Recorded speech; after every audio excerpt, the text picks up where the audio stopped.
बंद कमरों में हमें यह कहा जाता था अदम एतमाद करें। कौन कहता था? बता दें किसकी तरफ आप इशारा कर रहे हैं। बारूदी सुरंगें आने वाली हुकूमत के लिए ये बिछा रहे हैं। पाकिस्तान के अवाम इससे सफर करेंगे, लेकिन इन्हें सिर्फ और सिर्फ अपनी सियासत से गरज है। कबल इसके कि एक्सचेंज कंट्रोल लग जाए, जितना निकाल सकते हैं वो निकाल लो। हमारी सियासी जमातें हैं वो कहती है कि हम तो वक्त पे इलेक्शन कराएंगे, लेकिन ये ऑप्शन तबाही और बर्बादी का ऑप्शन है। पाकिस्तान इससे पहले कभी इस तरह से हम डिफॉल्ट हमने किया नहीं। तो आप अपने चैनल पर श्रीलंका की कैफियत दिखा दें लोगों को। आपको लगता है कि पीटीआई के पास वो टीम है, इमरान खान साहब के पास वो टीम है कि आने वाले दिनों में वो इकोनॉमिकल सिचुएशन को हैंडल कर सके? सबसे ज्यादा सियासी नुकसान जो है इमरान खान साहब को गवर्नर स्टेट बैंक रजा बाकर और हफीज शेख ने पहुंचाया।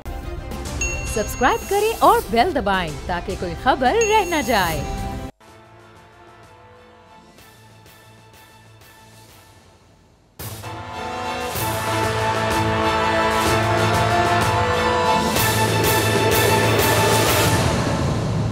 अस्सलाम वालेकुम नाज़रीन, मैं आपका मेज़बान समी इब्राहिम। आप देख रहे हैं प्रोग्राम तज्जिया।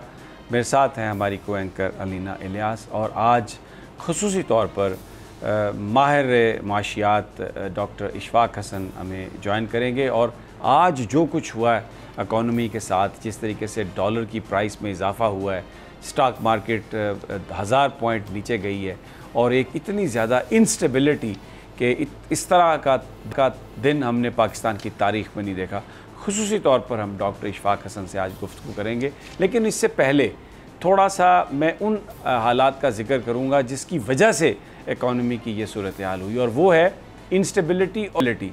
हुकूमत जो है उसकी क्रेडिबिलिटी पर कोई यकीन करने के लिए तैयार नहीं है। पंजाब में ज़िमनी इंतखाबात में इलेक्शन बुरी तरह हारने के बाद अब पूरी दुनिया को ये मैसेज चला गया। आज न्यूयॉर्क टाइम्स ने भी लिखा, इंटरनेशनल मीडिया ये लिख रहा है कि पाकिस्तान में अगर सियासी क़ुव्वत है तो वो इमरान खान है। और ये जो लोग हैं इस वक्त जो हुकूमत में हैं, इनके फ्यूचर के हवाले से शुकूक व शुबहात हैं, तो इसलिए इनके साथ ना कोई बात करने के लिए तैयार है, और इनकी वजह से ना ही कोई पाकिस्तान में इन्वेस्टमेंट होने के लिए तैयार है। लेकिन इस इंस्टेबिलिटी को बेहतर बनाने के लिए, इस सूरत हाल को तब्दील करने के लिए जो इक़दाम चाहिए थे, हुकूमत ने आज उससे बिल्कुल इनकार कर दिया। और पीडीएम की जो मीटिंग हुई उसमें उन्होंने ये कहा कि हम बिल्कुल अगले साल तक हुकूमत में रहेंगे, और ये किसी तरह से भी हम इलेक्शंस में नहीं जाएंगे। और ख्वाजा साद रफ़ीक ने जो एक प्रेस कॉन्फ्रेंस की, आप यकीन करें, एक वर्ड है सौकन, कि जिस तरह सौकनें बात करती हैं, आज वो बात वो कर रहे थे। और एक ब्लैकमेलिंग की गुफ्तगू थी, इमरान खान के बारे में बुरे अल्फाज। कल जो कह रहे थे कि इमरान खान को तारीखी फ़तह हासिल हुई है, आज कह रहे थे कि उसको निकालें। इलेक्शन कमीशन को भी कह रहे थे। और जो गुफ्तगू हो रही है उसमें जो जावेद लतीफ़ साहब ने प्रेस कॉन्फ्रेंस की, जो ख्वाजा साद रफ़ीक ने बात की, वो इदारों पर तनकीद, एस्टेब्लिशमेंट पर तनकीद। गालबन जरदारी साहब ने कहा कि जनाब आप बिल्कुल कोई किसी तरह से भी इस्तीफ़ा न दें, लोगों को, मेंबरों को गायब करने की बात हो रही है। पंजाब असम्बली में राना सनाउल्लाह धमकियां दे रहे हैं। एक ऐसा माहौल क्रिएट कर दिया है जिससे पाकिस्तान के जो हालात हैं वो डिटीरियोरेट हो रहे हैं, और अगर ये जारी रहा तो मामला जो हैं वो बहुत ख़राब होंगे। लेकिन इन हालात में एक और चीज़ मैं आपको दिखाना चाहता हूँ।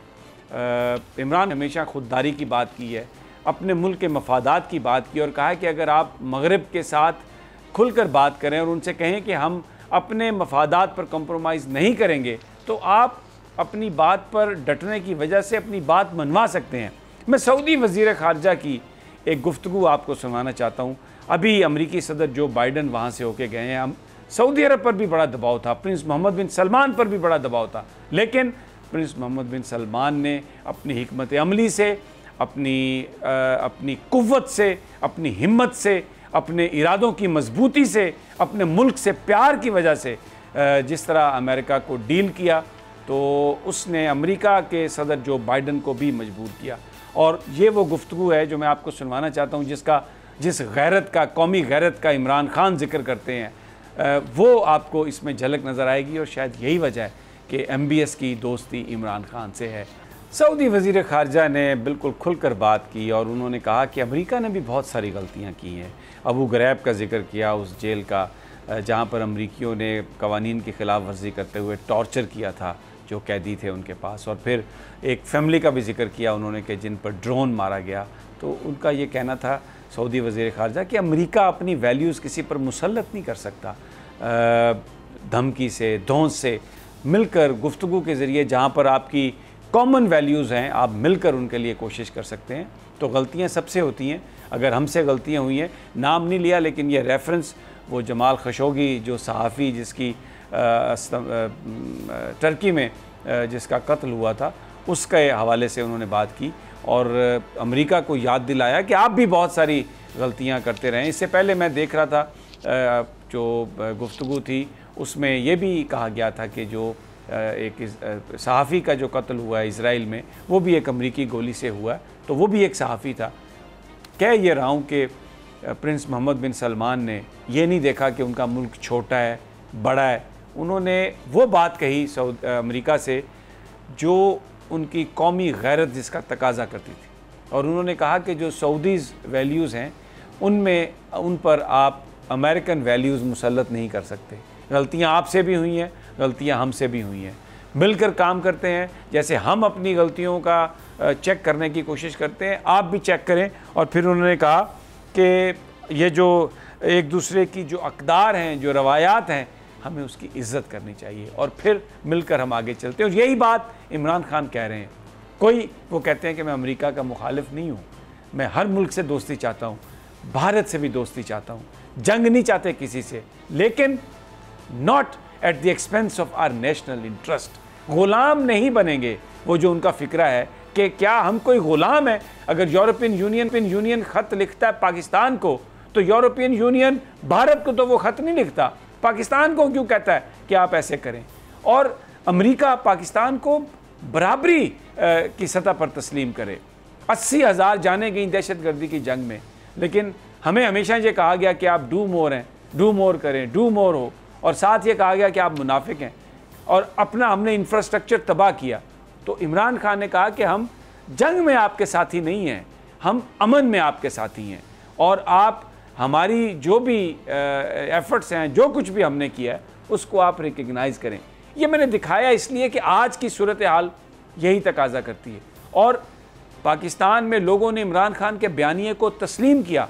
पंजाब में मैंने कल भी ये बात कही थी, पंजाब श्रीलंका बन गया। वहाँ पे लोगों ने बुलेट की बजाय बैलेट के ज़रिए तब्दीली की। आज इस बात को इत्तेहादी जो हैं, ये हुकूमत वाले शरीफ ख़ानदान, आज इसको मानने से इनकार कर रहा है। और आज जो ख्वाजा साद रफ़ीक हैं, उन्होंने शदीद तनकीद की है पाकिस्तान की इदारों पर। उन्होंने जो हमें इत्तलात आ रही हैं, अब ये कहा जा रहा है, जावेद लतीफ़ ने ये कहा कि बंद कमरों में हमें ये कहा जाता था कि आप अदम एतमाद करें। कौन कहता था? बता दें किसकी तरफ आप इशारा कर रहे हैं। और ये साद रफ़ीक साहब कहते हैं कि अब वजारतों की वजह से मैं खामोश नहीं रह सकता। भाई बता दें, आप जो भी आपने निकालना है।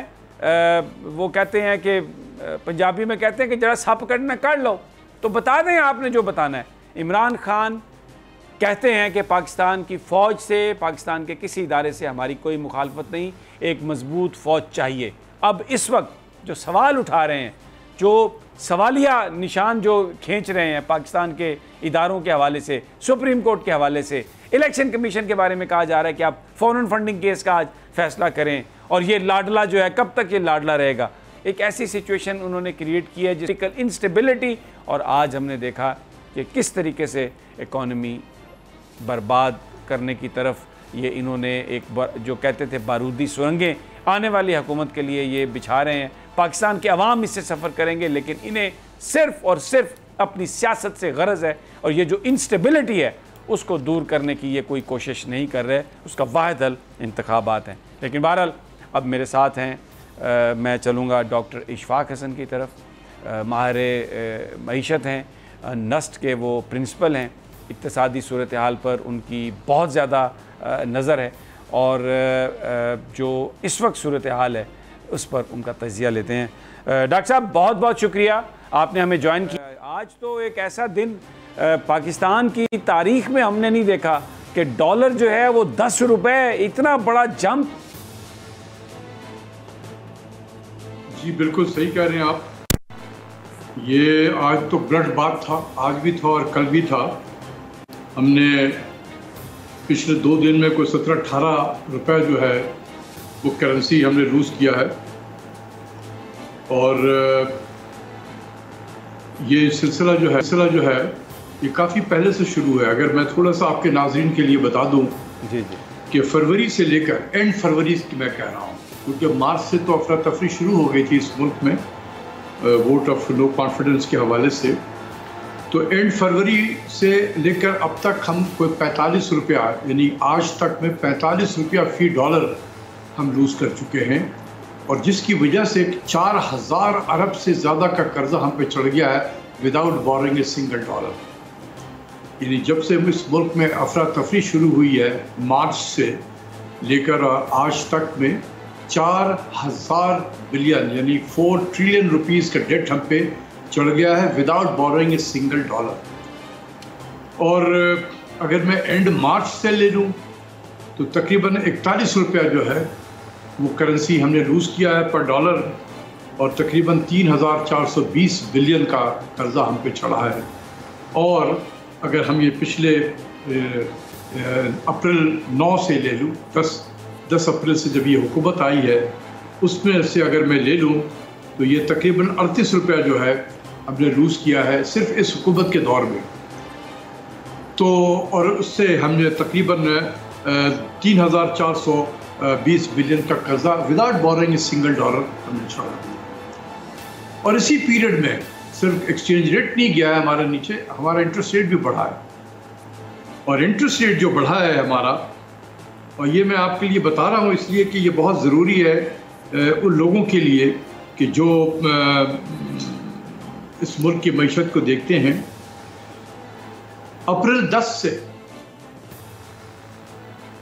और आज तक जो है हमने 5.25% जो है इंटरेस्ट रेट बढ़ाया है, जिसकी वजह से 1300 बिलियन का इंटरेस्ट पेमेंट हमारा बढ़ गया। यानी कि तबाही हुई है इस चंद महीनों में इस मुल्क में। और उसकी वजह यह है कि सियासी बेयकीनी की कैफियत इतनी ज़्यादा डीप रूटेड हो चुकी है कि आप जो इक़दाम लेने माशी एतबार से, चाइना ने से हमने 2.3 बिलियन डॉलर लिया, कुछ भी नहीं फ़र्क पड़ा उसकी वजह से। IMF के साथ मुआहदा हो गया, कोई फ़र्क नहीं पड़ा हमारे एक्सचेंज रेट पे। तो ये मुझे ऐसा लगता है कि जानबूझकर पाकिस्तान की मईशत को तबाह किया जा रहा है, और ऐसा लगता है कि तबाही करने वालों के पास वक्त कम है। तो वो उस मुद्दत में जितनी देर उनका है वो चाहते हैं कि इतना ख़राब कर दिया जाए कि पाकिस्तान 15-20 साल तक उठ ना सके कभी इस कैफियत से। तो ये मैं देख रहा हूँ, वेरी अनफॉर्चुनेट। जो करता धरता है वो सब रावी चैन लिख रहा है, वहाँ पर तो मैं कोई परेशानी नहीं देखता हूँ, किसी जगह पे परेशानी नहीं मैं देख रहा हूँ। परेशान है तो मैं और आप हैं, या आप पाकिस्तानी 225 मिलियन पाकिस्तानी ये परेशान है। डॉक्टर साहब, बड़ी आपने ये इम्पोर्टेंट एक फैक्टर बयान किया है जो इस वक्त इंस्टेबिलिटी है, पॉलिटिकल इंस्टेबिलिटी। और आज इतना कुछ हुआ लेकिन इसके बावजूद जो हुकूमत है उनकी तरफ से ये ऐलान हुआ है कि जनाब हम तो 2023 तक कंटिन्यू करेंगे, किसी तरह से भी हम वो नहीं देंगे इस्तीफ़ा, ना इंतखाबात की बात हो रही है। तो कन्फ्रंट्रेशन में इजाफ़ा हो रहा है, और आपने ख़ुद फरमाया कि सूरत हाल ऐसी बन सकती है कि अगले 15-20 साल तक फिर पाकिस्तान रिकवरी में उसको लग जाए। ये अगर ये एक हफ़्ता सिचुएशन इसी तरह जारी रहती है तो क्या आप फोरकास्ट करते हैं, क्या होगा? क्या मतलब हर दिन एक तबाही लेकर आ रहा है। और ये मैं तो समझता हूँ कि हमारी मईशत के जो स्ट्रेंथ है, जिसने इतने बड़े बड़े जो झटके हैं उसको सह लिया है इसने अब तक, और खड़ा है जिस तरीके से भी है, खड़ा है इस वक्त। लेकिन इसकी पूरी कोशिश हो रही है कि किस तरीके से इसको गिरा दिया जाए कि ये 15 से 20 साल तक उठ ना सके, और इसी की ये कोशिश है। मुझे तो हैरानी है कि अगर लोग ये कहते हैं कि जो हमने इसी तरीके से चलाना है मुल्क को, तो बस अल्लाह ही हाफिज़ है इस मुल्क का, और मैं क्या कह सकता हूँ। आज डॉक्टर साहब फिच ने भी का अंदाज़ा यही कर सकते हैं कि सिर्फ ये कहूँगा कि फिर अल्लाह ही हाफिज़ है। अल्लाह हाफिज़। फिच ने भी आज हमारी रेटिंग जो है वो B नेगेटिव कर दी है, कोई पैसे देने के लिए तैयार नहीं है। और ये तो इतना ज़्यादा गैप हो गया है कि जो चौथे नंबर पर था पाकिस्तान डिफ़ॉल्ट करने वाले ममालिक की जो ब्लूमबर्ग की लिस्ट है, ये तो बड़ी तेज़ी से हम उस तरफ जा रहे हैं। मैं यही तो कह रहा हूँ कि वक्त कम और मुकाबला सख्त है। ऐसा लग रहा है कि जानबूझकर पाकिस्तान को एक श्रीलंका टाइप के क्राइसिस की तरफ खींच के बड़ी तेज़ी से लेके जाया जा रहा है। और आप देखें कि जो फिश ने आज हमारी आउटलुक को रेटिंग तो नहीं है, रेटिंग तो वही B- है, लेकिन हमारा जो आउटलुक है जो स्टेबल था उसको उन्होंने नेगेटिव कर दिया है। बिल्कुल इसी तरीके से जैसे इससे पहले स्टैंडर्ड एंड पुअर ने किया हुआ था या मूडीज़ ने किया था कि जो आउटलुक था उसको नेगेटिव किया था।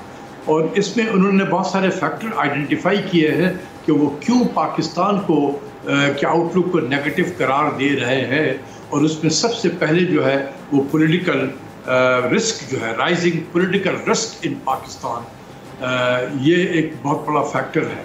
तो इसीलिए मैं कहता हूँ कि उन तमाम लोगों को कि सियासत बहुत होती रहेगी इस मुल्क में। अगर ये मुल्क कायम है तो सियासतदान भी कायम रहेंगे, सियासत भी होगी, पार्लियामेंट भी होगी, अदालतें भी होगी, फ़ौज भी होगी, इलेक्शन कमीशन भी होगा। शर्त यह है कि मुल्क रहे। अगर हम ये समझते हैं कि मुल्क तो रहेगा इस तरीके से, मुल्क शायद रह जाए। श्रीलंका भी तो जिंदा है, श्रीलंका पे किसी ने आके बाहर से कब्जा तो नहीं कर लिया, श्रीलंका मौजूद है। लेकिन आप देखें हमारी क्रिकेट टीम जो वहाँ मैच खेल रही है, आप खुद देखें जो दिखाते हैं सड़कें आसपास हू का आलम है, एक सड़क पे गाड़ी नहीं है वहाँ पर। तो क्या हम पाकिस्तान, तो श्रीलंका तो छोटा सा मुल्क है, पाकिस्तान 225 मिलियन का ये एक न्यूक्लियर पावर मुल्क है। हम क्या करना चाहते हैं मुल्क की मईशत को बिल्कुल श्रीलंका टाइप की तरफ लेके जाना चाह रहे हैं कि हमारे जेब में पैसे ना हो कि हम पेट्रोल तक इंपोर्ट ना कर सकें, खाने पीने की अशिया तो दूर की बात है। अभी तो तबाही आपकी गंदम और फर्टिलाइज़र पे हो, अब जो मचेगी आज से 3-4 महीने के बाद वो देखिएगा इस मुल्क में क़यामत बरपा होगा।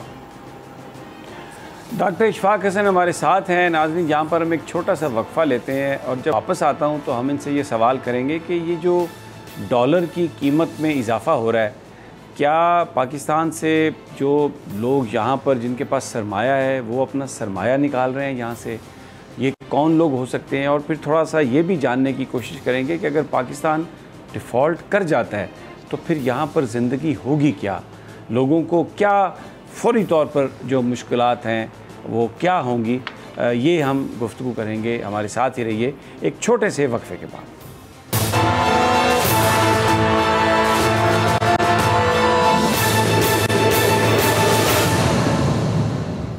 वेलकम बैक नाज़रीन, डॉक्टर इशफाक हसन हमारे साथ हैं और आज जो पाकिस्तान की इकॉनमी की सूरत हाल है उस बहुत ही लोएस्ट पे है वो। और आज का दिन तो जैसे डॉक्टर साहब ने कहा ब्लड बैथ का दिन है, जो डॉलर की जो उड़ान है और स्टॉक मार्केट में जो हुआ। डॉक्टर साहब, ख़बरें ये आ रही हैं कि जहाज़ जो हैं वो भर भर के यहाँ से जा रहे हैं, रनवे पर खड़े हैं, डॉलर इतनी यहाँ पर बिल्कुल जो है वो निकल रहा है। और मिलनी कराची में तो ये ख़बर थी कि 235 रुपये में भी ओपन मार्केट में डॉलर जो है वो दस्तयाब नहीं है। तो ये जो जिन लोगों ने, जिनके पास पैसा था, जिनके पास दौलत थी, वो डॉलर को निकाल रहे हैं, यहाँ से बाहर लेके जा रहे हैं। देखिए, जब मुल्क में सियासी अफरा तफरी मच जाए और इस लेवल की सियासी अफरा तफरी हो तो इसमें कोई बईद नहीं है। मैं इसको रूल आउट नहीं करूँगा कि मुल्क से डॉलर का आउटफ्लो भी हो रहा है। जिसके पास है वो लेके निकलना चाहता है कि यार पता नहीं कल को कोई एक्सचेंज कंट्रोल ना लग जाए कि मैं मुल्क से बाहर पैसा ले जाने के काबिल भी ना रहूँ। तो कबल इसके कि एक्सचेंज कंट्रोल लग जाए, जितना निकाल सकते हो वो निकाल लो। ये मैं तो नहीं कह सकता हूँ कि क्या रनवे पे जहाज़ लेके जा रहे हैं या डॉलर भर भर के जा रहा है, इसका तो मुझे इल्म नहीं है। आई एम श्योर कि जो लोग जिसकी जिम्मेदारी है इस किस्म की चीज़ों को रोकने की, उन्होंने भी अपने आँख और कान खोल के रखे होंगे ज़रूर। लेकिन यह है कि हम इसको रूल आउट नहीं कर सकते हैं जब मुल्क में सियासी अफरा तफरी हो, और वो भी इस एक्सट्रीम नेचर के सियासी अफरा तफरी कि लोग एक दूसरे के जानी दुश्मन बन जाए। तो मैं रूल आउट नहीं कर सकता हूँ इसको। हो रहा है, डॉलर बाहर मुल्क से बाहर जा रहा है, लेकिन रूट कॉज उसका यही सियासी बेयकीनी की कैफियत है। अच्छा, जब आप कॉन्फिडेंस ना हो मुल्क पे, तो आप कौन सरमायाकार करेगा? वो कहेगा ये सरमाया लेके निकलो, कल को पता नहीं स्टेट बैंक में पाबंदी न लगा दे इवन एयरपोर्ट से पैसा ले जाने। डॉक्टर साहब, स्टेबिलिटी के लिए एक आम तौर पर ये समझा जा रहा था, अभी भी शायद यही समझ है कि अगर आम इंतखाबात का ऐलान हो जाए, एक ट्रांसपेरेंट इंतखाबात हो जाएं, तो शायद उससे स्टेबिलिटी आ जाएगी। आप इस वक्त मुल्क में जो पोलराइजेशन है, जिस तरह का माहौल है, आप समझते हैं कि अगर अभी फौरी तौर पर इलेक्शन का ऐलान कर भी दिया जाए तो ये जो डिटीरियोरेशन हम देख रहे हैं वो किसी लेवल पर अरेस्ट हो सकती है? और क्योंकि जो नुकसान हो चुका है, आने वाली हुकूमत के लिए भी तो ये फिर बहुत बड़े चैलेंजेस हैं। हर दौर में देखा गया है कि जब भी चेंज ऑफ गवर्नमेंट होती है, जाने वाला इतनी ख़राब कर जाता है सूरत हाल को कि आने वाले के पास कोई ऑप्शन ना हो, लेकिन वो IMF की तरफ जाए। हर दौर में देखा है, 2008 से ये मैं यही देख रहा हूँ कि इतनी चीज़ों को ख़राब कर दिया जाता है और जानबूझ के किया जाता है कि टू बिल्ड ए केस कि आने वाले के पास कोई चारा ना हो but to go to the IMF। तो ये तो एक सिलसिला चला आ रहा है, इसमें अब तो हमें नज़र आ रहा है कि चीज़ों को जानबूझकर ख़राब किया जा रहा है। देखिए, पाकिस्तान जो है 10 अप्रैल के बाद एक डिसइक्विलिब्रियम स्टेट बन गया है। हम डिसइक्विलिब्रियम स्टेट में चले गए हैं, मतलब हम अपने महवर से हट गए हैं। अब हमें इक्विलिब्रियम की तरफ वापस लाना है इस मुल्क को, यानी कि महवर की तरफ इसको लाना है।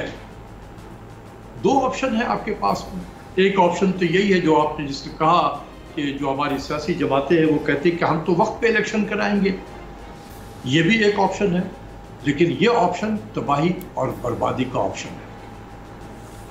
ठीक है, ये हम डिसइक्विलिब्रियम से बहुत दूर होते चले जाएंगे, महवर से बहुत दूर हटते हटते चले जाएंगे कि वापसी का रास्ता अपने महवर पे खत्म हो जाए, अगर ये रास्ता हमने ले लिया। दूसरा रास्ता जो है वो free, fair, transparent election under a neutral election commission. मैं जोर दे रहा हूं, under a neutral election commission. ये जितनी जल्द ही हो आप कराएं और उसके लिए इस पार्लियामेंट को डिसॉल्व करें, क्योंकि इस पार्लियामेंट की जो वो है हमारे जो प्राइम मिनिस्टर है, ऑनरेबल प्राइम मिनिस्टर, इनके जो रेट है वो तो इस्लामाबाद की टेरिटरी तक है। तो आप बताएं कि इस तरीके से मुल्क चल सकता है? ये तो हम जानबूझ के मुल्क को बर्बाद कर रहे हैं। तो इसलिए जितनी जल्दी हो हम इस पार्लियामेंट को डिसॉल्व करें, इलेक्शन का ऐलान करें। जब ऐलान करेंगे तो आप खुद माहौल में तब्दीली देखेंगे कि एक माहौल में तब्दीली आ जाएगी, और उसके बाद फिर आप बैठ जाएं, तमाम सियासी जमातें एक rule of the game define कर लें और केयर टेकर गवर्नमेंट आ जाए और सियासी जमातें अपना काम करें, रूल ऑफ द गेम जो है वो डिफाइन करें और उसके बाद इलेक्शन में जाएं। और ये केयर टेकर गवर्नमेंट हो जो है वो फुल्ली एम्पावर्ड हो कि जो इस मुल्क को इस वक्त जो ज़रूरत है एकदम पॉलिसी इक़दामात करने की, वो बिल्कुल ले।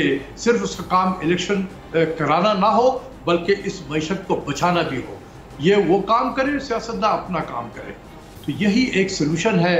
अगर हमने देखिए, ये ऐसा है कि क्रिकेट मैच हो रहा हो, दो टीम के मुकाबले में एक टीम कहती है कि ये अंपायर जो है वो उनके साथ मिला हुआ है, हम इसके साथ नहीं खेलेंगे, अंपायर को चेंज किया जाए। लेकिन आप कहेंगे कि नहीं, अंपायर यही रहेगा, तो क्या होगा? बदमज़गी फैलेगी ना। तो ये अंपायर को खुद जो है वो हट जाना चाहिए कि अगर मैं इतना डिस्प्यूटेड हो चुका हूँ तो मैं I should go honourably and resign, और अपनी ज़िंदगी जो है, अभी भी ज़िंदगी तो बहुत पड़ी हुई है उनकी, वो अपना और काम करें। लेकिन कोई ज़रूरी है कि आप चिपके रहें इसमें जब इतनी ज़्यादा नेगेटिविटी फैल जाए। दुरुस्त है। अच्छा डॉक्टर साहब, ये तो समझ में आ रही है बात, इलेक्शन का ऐलान हो जाए, सियासतदान अपना काम करें, उससे माहौल कुछ बेहतर होगा, but there must be some certain steps जो लेने होंगे फौरी तौर पर, ताकि जो मुल्क है मज़ीद उसमें वो इकॉनमी डिटीरियोरेट ना हो। निगरान गवर्नमेंट जो है उससे ये तवक्को की जाएगी कि वो ये सारा काम करे। कुछ आप आइडेंटिफाई कर सकते हैं कि फौरी तौर पर क्या करने की ज़रूरत होगी? देखिए, मेरे ख्याल में इस वक्त बेमानी होगा लेट द केयरटेकर गवर्नमेंट कम, फिर हम उनको बिल्कुल लिख के सजेशन देंगे कि क्या करना चाहिए। लेकिन उसके लिए तो एक इस तरीके से करने से कोई फायदा नहीं होगा। फायदा नहीं, ठीक है, मैं समझ गया आपकी बात, लेकिन एक कंसेंसस तो डेवलप करना जरूरी होगा। ये तो एक दूसरे के साथ बात करने के लिए तैयार नहीं जो है वो टेक्नोक्रेट की गवर्नमेंट होगी, उनको पता है कि क्या करना है ऐसे हालात में। ये कोई नई चीज़ नहीं है टेक्नोक्रेट्स के लिए। हमने भी जब 1998 पे जब हम पे इकोनॉमिक सैंक्शन लगा था आफ्टर न्यूक्लियर एक्सप्लोजन, तो हमारे पास तो $400 बिलियन के रिजर्व रह गए थे, ओनली $400 मिलियन। तो हम कैसे निकाल के ले आए मुल्क से? मुल्क को निकाल के ले आए और एक बेहतरीन तरीके से मईशत को 2007 तक 8 तक चलाया। तो तरीके हैं करने को, विल पावर चाहिए आपके लिए, हिम्मत चाहिए, आप सपोर्ट होना चाहिए लीडरशिप की। लीडरशिप वो हो जिसको मुल्क से मोहब्बत हो। ये आपने बड़ी इंपॉर्टेंट बात कही है कि लीडरशिप वो हो जिसको मुल्क से मोहब्बत हो और वो यहाँ पर फैसले सियासी फ़ायदों की बुनियाद पर न करें, मुल्क को देखते हुए करें। देखिए, अगर मुल्क है तो सब कुछ है ना भाई। अगर मुल्क है तो सियासतदान भी हैं, पार्लियामेंट भी है, इलेक्शन भी है, इलेक्शन कमीशन भी है, जुडिशरी भी है, फौज भी है, हम अवाम भी है। लेकिन ये सब कंडीशनल है कि मुल्क सलामत रहे। ये लेकिन हम जिस तरीके से देख रहे हैं कि हम अपने हाथों से मुल्क को बर्बाद कर रहे हैं, अब मेरे आंखों के सामने मुल्क बर्बाद हो रहा है। मैं बाकी लोगों से ज्यादा रिएक्ट इसीलिए करता हूं क्योंकि मैंने अपने हाथों से इस मुल्क को संवारा है। जिंदगी के बेहतरीन पीरियड मैंने तकरीबन 8 से 9 साल जो है इस मुल्क को दिया मैंने। मेरे बच्चे, मैं 3-3 दिन शक्ल ही देखा मैंने अपने बच्चों का। मेरे बच्चों का इम्तहान हो रहा होता था और मैं अपने बच्चों को देख नहीं सकता था, सिर्फ उनसे टेलीफोन पे बात करता था कि तुम्हारा इम्तहान कैसे हुआ। ये मैंने देखा है इस तरीके से। ये मैंने कुर्बानी दी है अपने मुल्क के लिए। सारी रात मीटिंग होती थी। मैं जब सुबह आता था 4 बजे तो बच्चे मेरे सो रहे होते थे, और जब उनके स्कूल में जाने का वक्त होता था और वो इम्तहान देने के लिए जा रहे होते थे, मैं सो रहा होता था। मेरी तो मुलाकात नहीं होती थी बच्चों से। तो इसलिए मुझे ज्यादा तकलीफ है आम लोगों के मुकाबले में कि मैंने बड़े अपनी जिंदगी के बेहतरीन पीरियड दिया है इस मुल्क की मैशत को बेहतर करने के लिए। I was one of the team member. हमारे साथ और भी खिलाड़ी थे जो बहुत अच्छे लोग थे, बहुत काबिल लोग थे। इस मुल्क में हैं ऐसे अच्छे लोग, आज भी आपको मिलेंगे, लेकिन जज्बा होना चाहिए। जज्बा होना चाहिए, आगे ले जाने का जज्बा। डॉक्टर साहब, हमारे साथ ही एक छोटा सा वक्फा हमने लेना है। मैं वापस आता हूं तो मेरा सबसे पहले सवाल आपसे यही होगा कि खुदा न खास्ता पाकिस्तान अगर डिफ़ॉल्ट कर जाता है, ये सिचुएशन जारी रहती है, तो क्या इम्पेक्ट क्या होगा पाकिस्तान की ज़िंदगी में, लोगों पर, इदारों पर? लेकिन ये सब एक छोटे से वक्फे के बाद।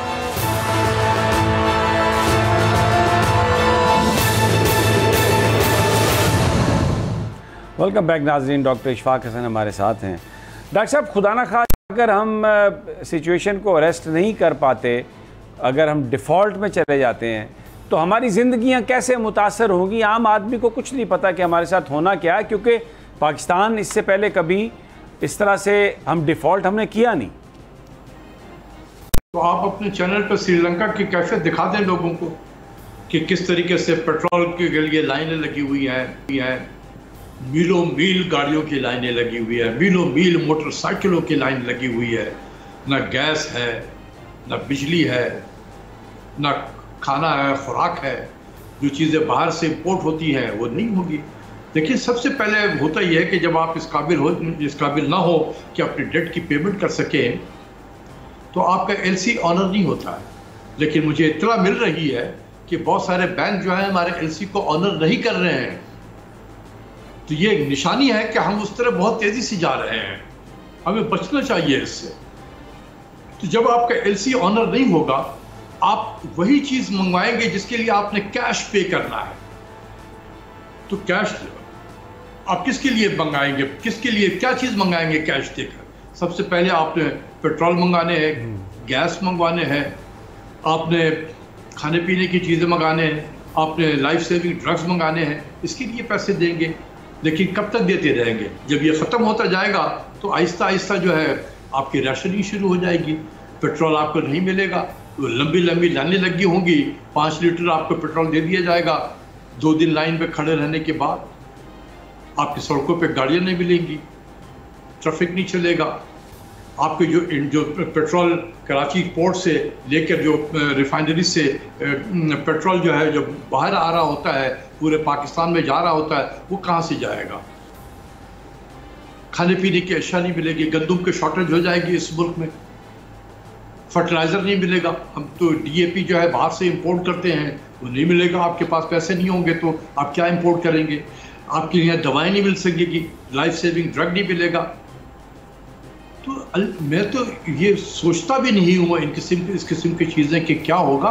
बहुत भयानक मंजर होगा, आपके कारखाने बंद हो जाएंगे, आपके ट्रांसपोर्ट बंद हो जाएगी, आपके एयरलाइन बंद हो जाएगा, आपके एयरलाइन किसी दूसरे मुल्क में नहीं जा सकता, क्योंकि जब जाएंगे तो लैंडिंग जो चार्जेस हैं वो पायलट को अपनी जेब में कैश लेके जाना पड़ेगा, वो कैश देगा वहाँ पर तो जहाज़ उसको लैंड करेगा, वरना जहाज़ लैंड भी नहीं कर सकता। अच्छा इशफाक साहब, मुझे मेरा एक सवाल है, मुझे ये बताइएगा कि फॉर एग्जांपल के इलेक्शंस हो जाते हैं और PTI जो है वो 2/3 अक्सरियत के साथ आ जाती है, आपको लगता है कि PTI के पास वो टीम है, इमरान खान साहब के पास वो टीम है कि आने वाले दिनों में वो इकोनॉमिकल सिचुएशन को हैंडल कर सके? एक सवाल सर मेरा ये। दूसरा, आपने कहा कि निगरान अगर हुकूमत आती है तो उसे बहुत सख्त फैसले लेने होंगे, तो जो वो फैसले लेगी उसकी कोई अकाउंटेबिलिटी का कोई तरीका है, कोई प्रोसेस होता है सर? देखिए, वो मुल्क के ओथ लेते हैं, वो मुल्क के वफादारी का ओथ लेते हैं, केयर टेकर जो प्राइम मिनिस्टर भी होगा, जो मिनिस्टर भी होते हैं, और वो सामने जो इक़दाम हैं वो ले रहे होंगे, लोगों को नज़र आएगा कि वो क्या इक़दाम ले रहे हैं। ठीक है, तो बिल्कुल जिसने भी अकाउंटेबिलिटी करनी है कर ले उसकी, किसने मना किया है उसको। दूसरी चीज़ ये है कि आपका जो पहला सवाल था आपने दोबारा रिपीट कर देंगे। PTI के पास आपको लगता है वो टीम है जो तैयार है और हैंडल कर लेगी सिचुएशन को? मुझे नहीं पता है कि कौन जीतेगा इलेक्शन में, मुझे बिल्कुल नहीं पता। मैं कोई सियासी आदमी नहीं हूँ, मेरा किसी सियासी जमात से कोई ताल्लुक नहीं है, मैं हल्फन कहता हूँ मेरा किसी सियासी जमात से कोई ताल्लुक नहीं है। मैं पाकिस्तानी हूँ, पाकिस्तान के लिए सोचता हूँ। जो भी सियासी जमातें आएंगी उनको मुल्क की मैशत को चलाना है, जो जीते उसके आप हवाले करें, इर्रेस्पेक्टिव के कौन ए पार्टी ए जीती है, पार्टी बी जीती है, या पार्टी बहुत सारे मिलके अपनी हुकूमत बनाते हैं, लेकिन जो आएगा 5 साल के लिए आएगा और वो एक क्रेडिबल गवर्नमेंट होगी। अभी गवर्नमेंट क्रेडिबल नहीं रही है, इसलिए मसाइल हो रहे हैं। दूसरी चीज़ ये है कि अब मैं स्पेसिफिकली PTI के कह दूँ, मेरे ख्याल में उस वक्त भी उनके पास टीम नहीं थी, बहुत कमज़ोर टीम थी। और आप देखें कि हर 10 कितने उन्होंने फाइनेंस सेक्रेटरी तब्दील किए, कितने FBR के चेयरमैन तब्दील किए, 8 से 10 तो फाइनेंस सेक्रेटरी तब्दील हुए 3.5 साल में, 8 से 10 FBR के चेयरमैन तब्दील किए 3.5 साल में। इसी तरीके से मिनिस्टर जो थे उनके पार्टी से कोई ताल्लुक नहीं था उन मिनिस्टर्स का, जिन्होंने आकर उनको सबसे ज़्यादा सियासी नुकसान जो है इमरान खान साहब को गवर्नर स्टेट बैंक रजा बाकर और हफीज शेख ने पहुंचाया।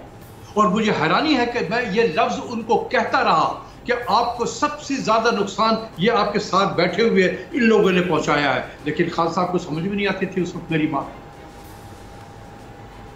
तो ये है कि खान साहब के अंदर बहुत कमज़ोरियाँ थी और उनको सीखना चाहिए होगा, बहुत सारी चीज़ें उनको सीखने की ज़रूरत होगी। जब वो अगर अल्लाह ताला उनको दोबारा मौका देता है तो he should be a different man in terms of governance, और उनके अपने ज़ाती जो भी थे उनमें भी बहुत सारी तब्दीली करने की ज़रूरत होगी उनको। उस तरीके से जिस तरीके से 3.5 साल चलाया था उसी तरीके से आप नहीं चला सके, आपके पास कोई इकनॉमिक टीम ठीक से नहीं है। आखिर में शौकत तरीन साहब को लेकर आए थे, उसके बाद क्या हुआ, शौकत उनको जो बिल्कुल जीरो कर दिया था आपके governor state bank. Governor state bank ने फाइनेंस मिनिस्टर को जीरो किया हुआ था, और इसलिए मैं प्राइम मिनिस्टर साहब से कहता था, फॉर्मर प्राइम मिनिस्टर साहब से, इमरान खान साहब से, कि इस शख्स ने आपको बहुत नुकसान पहुंचाया, न सिर्फ पाकिस्तान की मैशत को नुकसान पहुंचाया बल्कि आपको सियासी तौर पर भी बहुत नुकसान पहुंचाया। लेकिन मेरी बात नहीं समझ में आती थी, चुप सुनते रहते थे। अच्छा, तो इस वक्त जो है चुप रह के सिर्फ सुनने से काम नहीं चलेगा, अमल की जरूरत करना पड़ेगा, अमल की जरूरत। डॉक्टर साहब, prime minister had to learn a lot. Doctor साहब, IMF ने स्टाफ लेवल एग्रीमेंट कर लिया, लेकिन जो पेमेंट है वो 2-3 हफ्तों के बाद होगी और उसको देखा जाएगा। पाकिस्तान की सिचुएशन तो रिक्वायर करती है कि फौरी तौर पर हमें पैसे मिलें, स्टेबिलिटी आए, ये जो सारी चीज़ें हो रही हैं, लेकिन IMF की तरफ से हमने तो कोई ऐसी चीज़ नहीं देखी कि वो इसका अदराक करें या थोड़ा सा भी उनकी कोई प्रायोरिटी में ये नज़र आ रहा हो। तो एक डिलेइंग पैटर्न हमें नज़र आ रहा है। Do you agree with this? देखिए, हो सकता है, क्योंकि IMF तो एक इकोनॉमिक आर्म्स है किसी का, और अगर उनका मंशा यही है कि पाकिस्तान को माशी तौर पे बहुत तबाह कर दो, तो वो बिल्कुल अपने 100% काम सही कर रहे हैं। हमारे यहाँ जो टीम है बहुत कमज़ोर है, बेचारे कुछ उनको समझ में नहीं आ रहा कि करना क्या है, इसलिए यहाँ से भी उनको बड़ा सपोर्ट मिल रहा होता है। जहाँ तक के स्टाफ लेवल एग्रीमेंट तो हो गया, लेकिन अभी भी मेरी इत्तला के मुताबिक 2 काम उन्होंने करने हैं, गैस की कीमतें बढ़ानी है और बिजली की कीमतें भी बढ़ानी है। जब ये काम करेंगे तो वो फिर बोर्ड में लेकर जाएंगे। इस वक्त जुलाई का महीना है और सभी साहब तो अमेरिका में रहे हैं, इस वक्त सब लोग छुट्टियों पे हैं ज़्यादातर, तो इसलिए ये सब आएंगे बाय मिड ऑफ अगस्त वापस। तो फिर ये हमारा जो ये है बाय मिड ऑफ अगस्त जो है, अगर हमने ये 2 इक़दाम कर लिए बिजली और गैस का, तो फिर ये हमें लेकर जाएंगे, बोर्ड में लेकर जाएंगे ये, और तकरीबन 3rd वीक ऑफ अगस्त तक उम्मीद है कि इफ़ एवरीथिंग गोज़ वेल तो 3rd वीक ऑफ अगस्त में ये हमें मिल सकता है $1.17 बिलियन। लेकिन क्या चाइना ने $2.3 बिलियन दिया तो क्या फ़र्क पड़ गया? वो तो 2 नफलों की मार थी हमारे लिए। तो ये $1.17 बिलियन आ भी गया, तो ये तो एक नियत बांधे ही ये ख़त्म हो जाएगा, $1.17 बिलियन। अभी तो आपने नियत ही करना है नफल पढ़ने के लिए कि ये ख़त्म हो चुका हो, क्योंकि हमारे जो बकेट है ना वो लीक है, बहुत ज़्यादा लीक हुआ है। जो डॉलर डालते जाओ नीचे से बाहर निकल रहा है, और जब मैं लीक कहता हूँ तो वो इम्पोर्ट के पॉइंट ऑफ व्यू से कह रहा हूँ। पागलों की तरह एक्सपेंसिव गाड़ियाँ आ रही हैं, एक्सपेंसिव मोबाइल आ रहे हैं, जेब में पैसे नहीं है, हम बातें कर रहे हैं कि मुल्क बैंकरप्ट होने वाला है, डिफॉल्ट करने वाला है, और उस मुल्क में अय्याशी देखें। डॉक्टर साहब, बहुत बहुत शुक्रिया डॉक्टर इशफाक हसन, बहुत वैल्यूएबल इनपुट। पॉलिटिकल स्टेबिलिटी चाहिए, अगर वो नहीं आएगी और क्रेडिबल गवर्नमेंट नहीं होगी तो आप कुछ भी कर लें उसका कोई फ़ायदा नहीं होगा।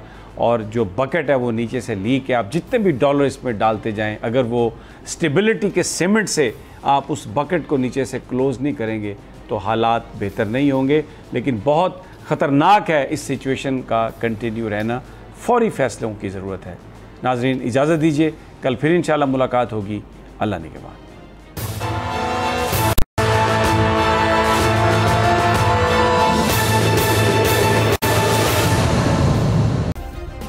सब्सक्राइब करें और बेल दबाएं ताकि कोई खबर रह न जाए।